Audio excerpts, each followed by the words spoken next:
This is the seventh podcast in our series of 8, and I wanted to talk a little bit about the current concept of mental health, because I think it's a very difficult concept to understand in its present form, and I want to suggest that it needs something of a rethink. The concept of mental health comes to us from the late 19th century into the early 20th century as psychology began to develop. And psychology began to develop from people who had medical backgrounds much of the time.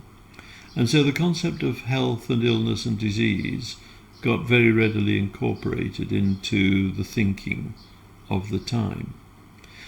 Now, what happened in the development of psychiatry in the 20th century was that psychiatry got locked in the 1950s particularly into definitions of disorder and distress that were social definitions, not backed up by an understanding of the underlying biology. So you will all know from your own experience of being involved with medical practitioners when you are unwell, that a doctor may well make a good diagnosis from the description of the symptoms that you give, but will want to back that up by verifying the diagnosis through tests, the underlying biology of the disorder. Psychiatry never got into that. And what happened, I think, was an increasing confusion between what we might consider to be true illnesses, the great mental disorders of things like schizophrenia and manic depressive psychosis, with the problems of the human condition, things like anxiety, things like being sad that fade into feeling very depressed, but are part of the attempt of the body to send signals to us that are not true illnesses.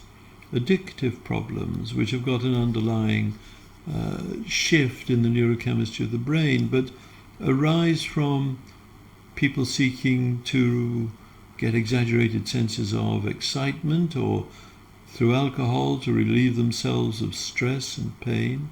And what is stress? And I think psychiatry got trapped into being the place where things that medicine didn't understand, people got sent to psychiatry. Oh, it's in your mind. But actually psychiatry didn't have a working concept of the mind. What is the mind?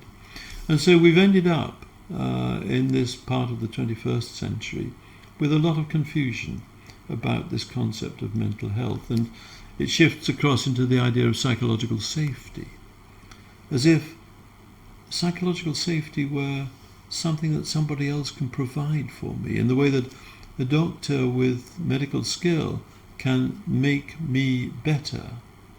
It's as if somehow somebody else would have the responsibility for my sense of safety.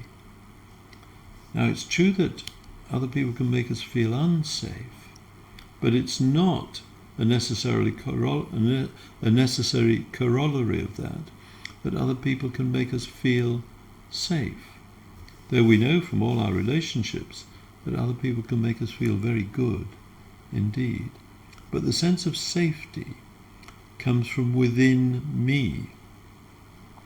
And so I want not that there are any easy solutions to this question, but I want to raise the question in your minds as to when we're using this concept of mental health, what is it we really mean? And I think what we mean is that we as individuals are free to function at our best. Our best will be very different between us. Our best is defined by our own life experiences. The striving that we might do is defined by our own life experiences. But the organization can create the conditions through the quality of relationship in which I can take on the whole responsibility for being, in my own terms, my best.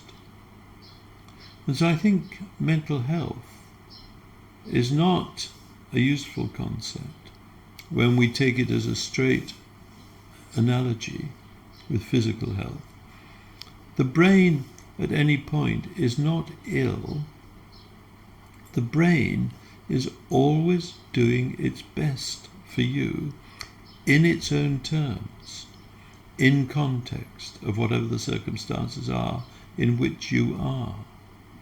And so being resilient, being as free from stress as one possibly can be, is about how do I understand my internal world and my capacity to respond to whatever the situation is, and how do I read the signals that my body is sending to me and take them as real data, my brain trying to send me messages.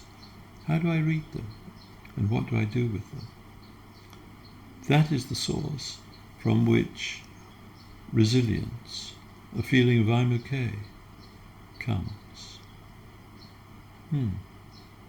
Let's not take over the concept of mental health directly from physical medicine too easily. Let's question it, think about it, redefine it in organizations, actually make some key statements about it, and then we can see what is the responsibility of the organization and what is the responsibility of me to myself. Thank you for joining us, and join us next week for the final podcast in this series, if you can. Thank you.